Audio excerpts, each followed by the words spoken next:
So are any jobs safe? Like, is there any job that's truly safe from AI? I mean, if you were to force rank them, yeah, electricians and plumbers, yes. And if you're in our world, and if you're building an AI product, you're probably safe. For now, yeah. Sure. Until the AI product builds itself. Well, look, I think all jobs are safe, Adam. I think the question is what people in those jobs are safe. And I've said this before, and I've said it since 2017 when I saw the first artificial intelligence email that freaked me the fuck out because it was better than I could have written, and it was faster than I could have. And this was 2017. 2017, and I've been preaching death of the average sales rep. It's not death of the sales rep; it's death of the average sales rep. I think AI is going to make good sales reps great sales reps incredibly good, valuable, and average sales reps irrelevant. And I think that's going to do it across the board in every industry. So, I think nowadays, honestly, this assumption that you got to ship fast and iterate fast, it might be going away, and it might be in a way where it's like you have to build a really good product so then you can get people to stick with it. I think that we're heading back in that direction where it's like less of ship fast, iterate fast, and it's more of like, let's button it up, let's polish it. Like, don't take forever to ship, right? But like, I kind of think that. Like, good enough's not good enough anymore. It's almost like in the go-to-market space, it's shifting so quickly.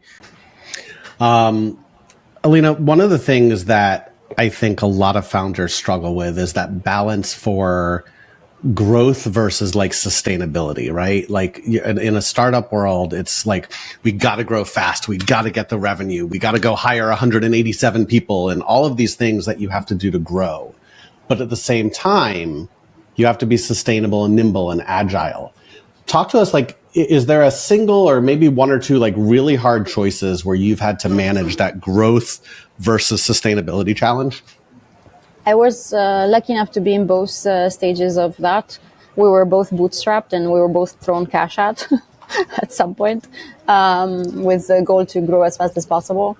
And I saw the benefits of both. I don't think enough people realize how important data is across all aspects of your business. It's not just, oh, I want to look at Salesforce or HubSpot and get like understand who my customer is and know their address and like who the point of contact is. And like, people don't realize the effect, everything you're talking about, right? How do we find the right people, sell to the right people, convert more of the right people at the right time in the right place for the right amount?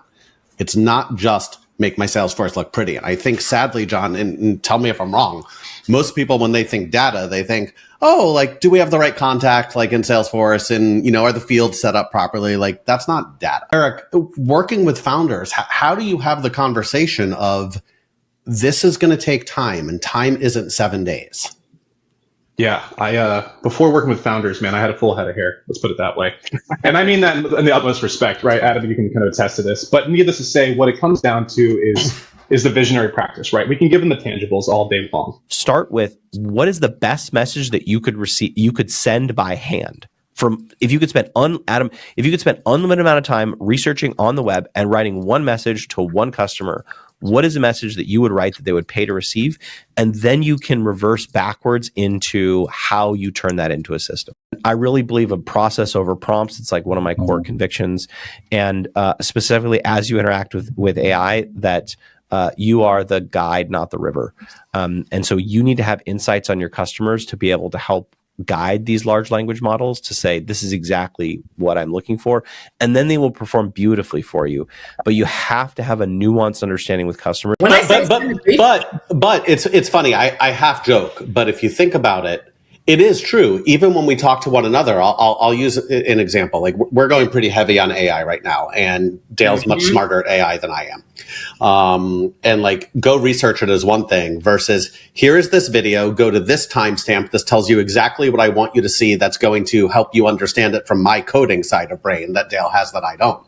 And he'll validate this. I messaged him this morning. I'm like, dude, thank you for fucking sending me that. That is exactly what I needed. And now I totally get what we want to do. Yeah.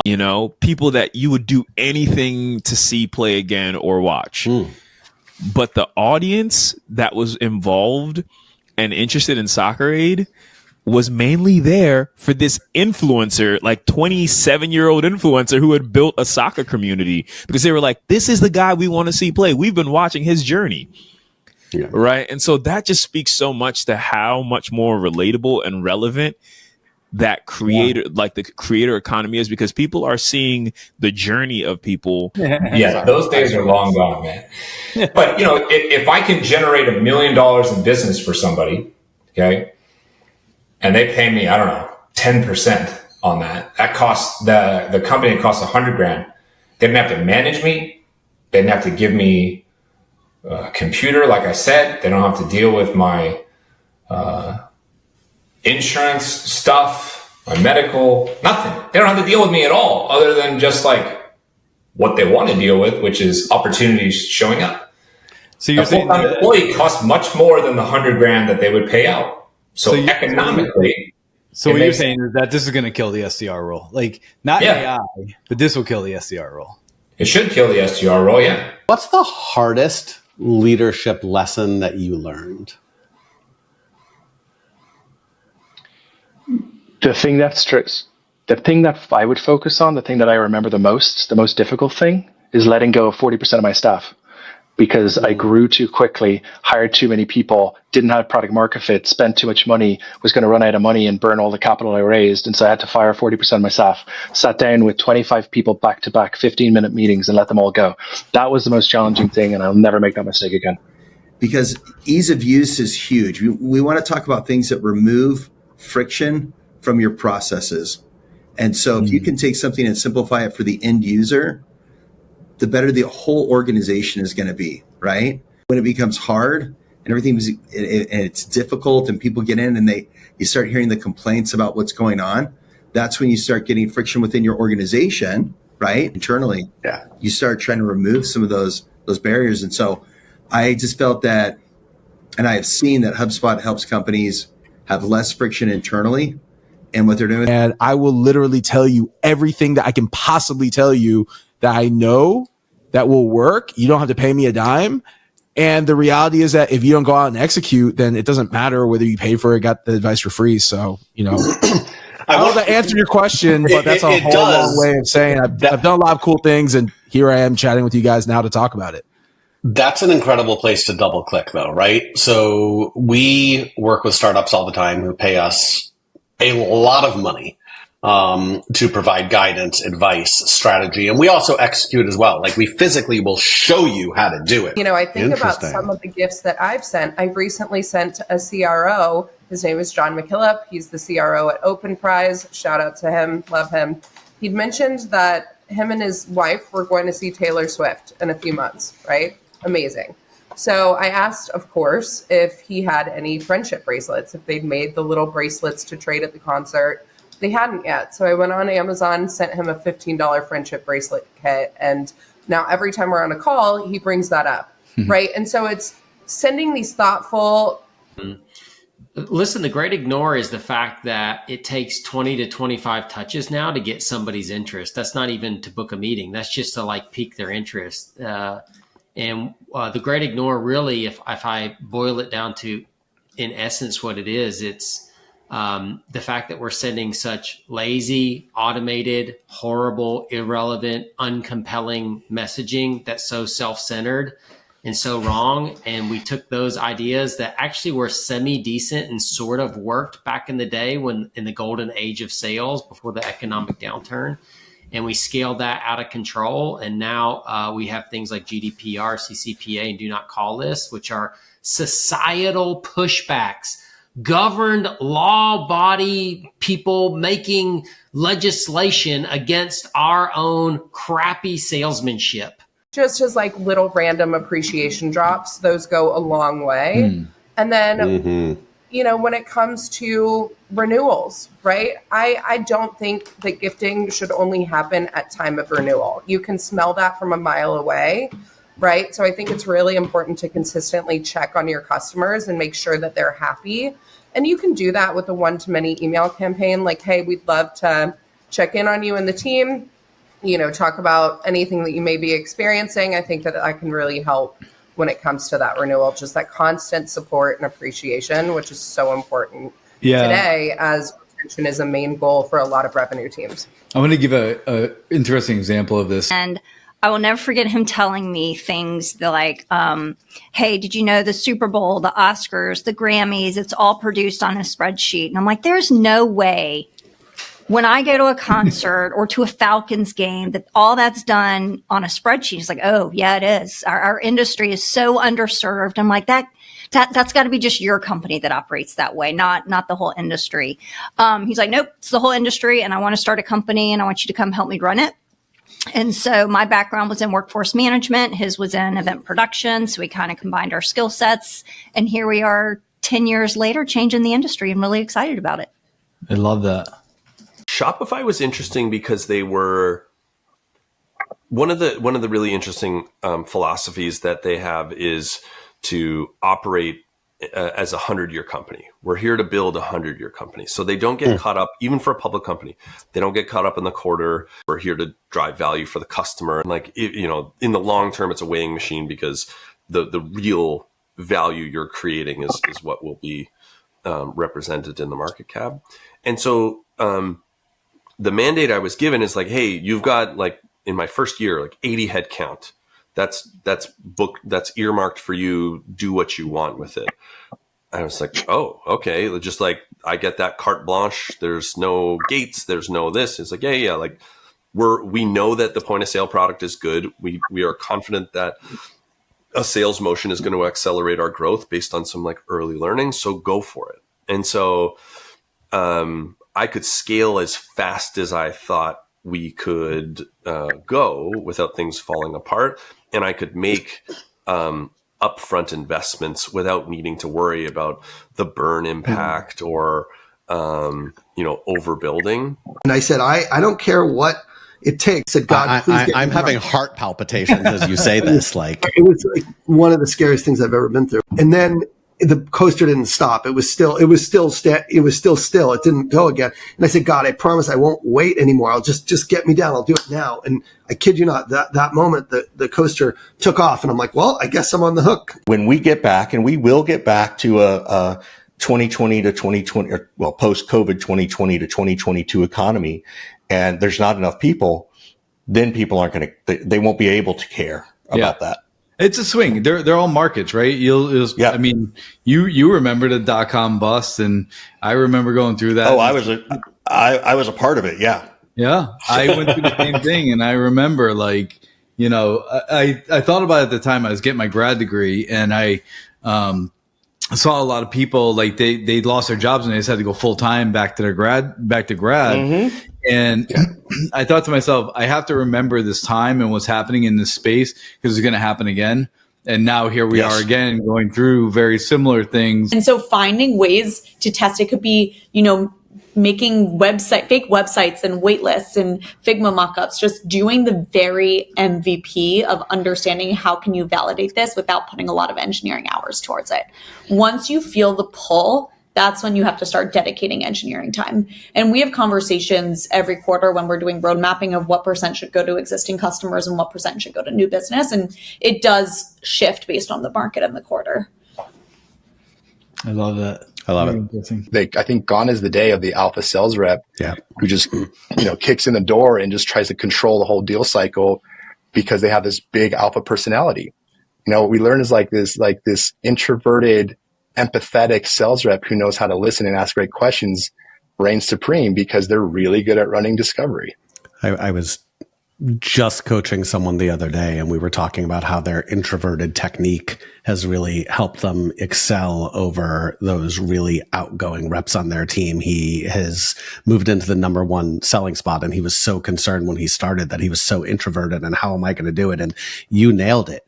That empathy, that discovery, that listening is so much more now than the person who's like, we're going to do this and you didn't respond, so I'm going to send you a breakup email. We see it all the time.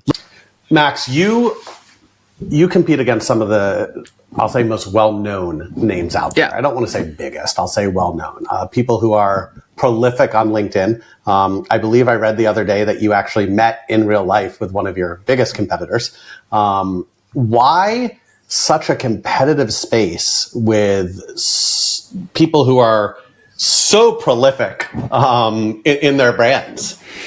So it's something funny to me because about like a year and a half ago, we decided that we'd go pretty hardcore on a LinkedIn social strategy and just being very vocal about what we do. And we're taking a unique approach. I think I do my going clear thing. So I basically transparently share all of our metrics and numbers on LinkedIn and share what I'm learning because I want other people to grow from that. And not other people in our space do that, but they do post on LinkedIn all the time. But why do the vast majority of companies still say, well, we're going to train on MedPick, and we're going to train on BANT, and we're going to train on SPIN, and we're going to train on DISC, and whatever BS acronym you want to give. And it's literally, and we've all sat in these trainings, right? Of, okay, so let's talk how we're going to go through budget, authority, needs, and timeline. I swear, like, no joke, we were talking to a customer the other day who said that the sales methodology they want us to train on is BANT. And I literally almost threw up on my keyboard. I don't understand why sellers and leaders still think that the way to sell is by some scripted methodology of making sure you're checking checkboxes. Why can't we make this adjustment to selling in a human-centric way? I think it's because the way people go about developing salespeople today cannot equip people with the sales they need to sell in a human-centric way at scale. People buy from people. That's why companies who invest in meaningful connections win. The best part? Gifting doesn't have to be expensive to drive results, just thoughtful. Sendoso's intelligent gifting platform is designed to boost personalized engagement throughout the entire sales process. Trust me, I led sales for a Sendoso competitor, and I could tell you, no one does gifting better than Sendoso. If you're looking for a proven way to win and retain more customers, visit sendoso.com. I love this for a ton of reasons, and there's so many places I want to go. Like, I want to talk BDR, I want to talk creator, but I'm going to stick with creator for a second. There's so many brands out there now that I feel go to LinkedIn, just find someone who has, some stats, and they're like, oh, we're going to make you an influencer and go post about us. Or vice versa, you have some tool on LinkedIn who thinks they have cred, who posts of, at whatever company I want, like, let me be an influencer for you. My gut is that is not the way to do it, and it's broken. Talk to us, how can brands, and how are you guys helping brands properly leverage the correct influencers to grow their brand versus let me go find someone on LinkedIn who has 50,000 followers? Tell us a little bit about what's the thing you like most about go-to-market and what really lights your passion around go-to-market? Yeah, my biggest passion around go-to-market is a lot of folks don't even know where to start in terms of go-to-market. And what you'll find is that once you start peeling back the onion, so to speak, they actually do have the tools in their toolkit to do it. They just didn't know how. And so I love, expressing to folks, you had this all along. Here's a time to leverage it, and here's how you use this tool, or here's how you use your voice, or here's how you build your brand. So for me, it's more educational. I love educating people on what they didn't even know they knew they could do. And the reason it's called that is because I do not believe there's anything such as a buyer's journey. I think we've all been force-fed that idea. And the only thing that matters is the buyer's experience through the journey. And that journey is created by sales and marketing. They've had some experience, whether it's an inbound or outbound, they've had some experience that makes them want to talk to you. And at that moment, they're on the seller's journey, my journey that I create, right? And my job is to make that experience amazing for them. So that's how I see it. I like the perspective. Yeah, well, the stat that I was able to find is that 95% of sales managers have never had any sales management training whatsoever. Which is somewhat I'm surprised it's not 100%. When you think about it. I think, Adam, to your question, why has this happened? Why is it's kind of persisted? I think low interest rates over the last decade has probably exacerbated it because money was cheap. It was cheap to throw just more people at the problem. It didn't really matter if our churn across the team was completely ridiculous. If we lost a salesperson every 14 months, oh well. If we lost a sales manager every 17 months, oh well. I think now the economics have changed. where it's actually not sustainable to keep operating in that way. You're not hitting revenue targets because the revenue targets are too high. Nobody's teaching the reps how to have the soft skills and conversational skills of, managing a conversation. How do you talk to procurement? How do you, prospecting has probably changed the most in the last 10 years. Yeah. From an execution perspective. So all the pains are there. The fractional stuff is interesting, because I think a lot of people have gone fractional because they lost their job and then they had one or two people who said they would pay them, which is fine. Like, I love this. I'm glad people can support their livelihood. What so many people don't understand, and which is what I saw over the last 10 years, is you're good for about 6 months. And then what happens? You're good when you work your network, right? And then the good ones know how to hustle and grind and build it out and make it happen.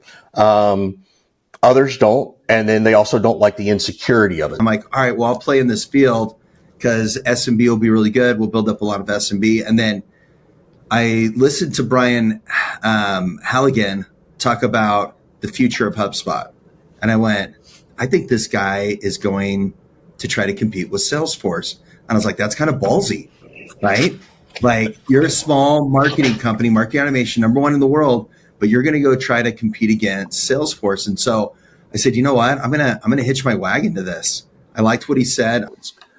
That might be, and this is a great place to close, that might be the single best piece of advice we have ever got on this show. Because if you don't, and I don't, Dale will tell you, I'm not great at giving out praise. If you're not putting yourself, and everyone talks about secret shopping and this bullshit, but like every CRO, how often do we talk about your sales process doesn't align with your buyer's process? Your 17 different sales stages in your CRM are not how your buyer buys. If you're not going through that process and saying, would I buy from me? And if the answer is not hell yes, you need to change your damn process. Yeah. That is the takeaway from this show.